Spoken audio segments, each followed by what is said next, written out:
Devaswom board അംഗം KP ശങ്കരദാസിനെതിരെ ഹൈക്കോടതി പ്രതി ചേർത്തപ്പോൾ മുതൽ ആശുപത്രിയിൽ പോയി കിടക്കുകയാണ്. എന്തൊക്കെ അസംബന്ധങ്ങളാണ് സംസ്ഥാനത്ത് നടക്കുന്നതെന്ന് ഹൈക്കോടതി സിംഗിൾ ബെഞ്ച് ചോദിച്ചു. ബിനിൽ വിവരങ്ങളുമായി ചേരുകയാണ്. ബിനിൽ, ശങ്കരദാസിന്റെ ഈ പരാമർശങ്ങൾ, ശബരിമല സ്വർണ്ണക്കൊള്ളയുമായി ബന്ധപ്പെട്ട പരാമർശങ്ങൾ നീക്കണമെന്ന് പറഞ്ഞുകൊണ്ട് സുപ്രീം കോടതിയിലേക്ക് അദ്ദേഹം പോയപ്പോൾ ദൈവത്തെ പോലും വെറുതെ വിട്ടില്ലല്ലോ എന്നുള്ളതായിരുന്നു കോടതിയുടെ ഭാഗത്ത് നിന്നുണ്ടായിട്ടുള്ള പരാമർശം. ഈ ശബരിമല സ്വർണ്ണക്കൊള്ള കേസിൽ പ്രതിപട്ടികയിലെത്തുന്ന പലരും ഇങ്ങനെ അസുഖബാധിതരായി തലകറങ്ങിയും ദേഹാസ്വസ്ഥ്യം പ്രകടിപ്പിച്ചൊക്കെ ആശുപത്രിയിലുമാണ്. എന്തൊക്കെ അസംബന്ധങ്ങളാണ് സംസ്ഥാനത്ത് നടക്കുന്നതിനുള്ള ചോദ്യം വരെ ചോദിക്കുന്ന അവസ്ഥയിലേക്ക് കോടതിയെ കൊണ്ടെത്തിച്ചത് എന്താണ് വിവരം?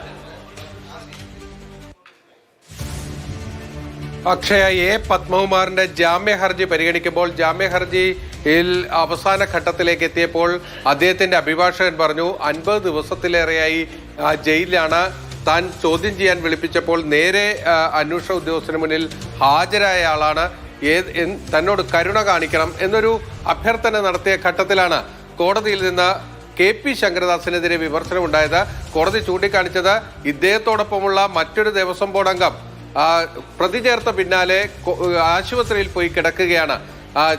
ആശുപത്രി വാസത്തിലാണ്, ഇപ്പോഴും ആശുപത്രിയിൽ പോയി കിടക്കുകയാണ്, അറസ്റ്റ് ചെയ്യുന്നില്ല. KP ശങ്കരദാസിന്റെ മകൻ ഒരു പോലീസ് ഓഫീസറാണ്. എന്തൊക്കെ അസംബന്ധങ്ങളാണ് ഈ നാട്ടിൽ നടക്കുന്നത്, സംസ്ഥാനത്ത് നടക്കുന്നത്? ഇതിനോടൊന്നും ഒരിക്കലും യോജിക്കാൻ കഴിയില്ല എന്ന് ജസ്റ്റിസ് ബദറുദ്ദീൻ വ്യക്തമാക്കിയായിരുന്നു. KP ശങ്കരദാസിന്റെ മകൻ DIG ഹരിശങ്കറാണ്.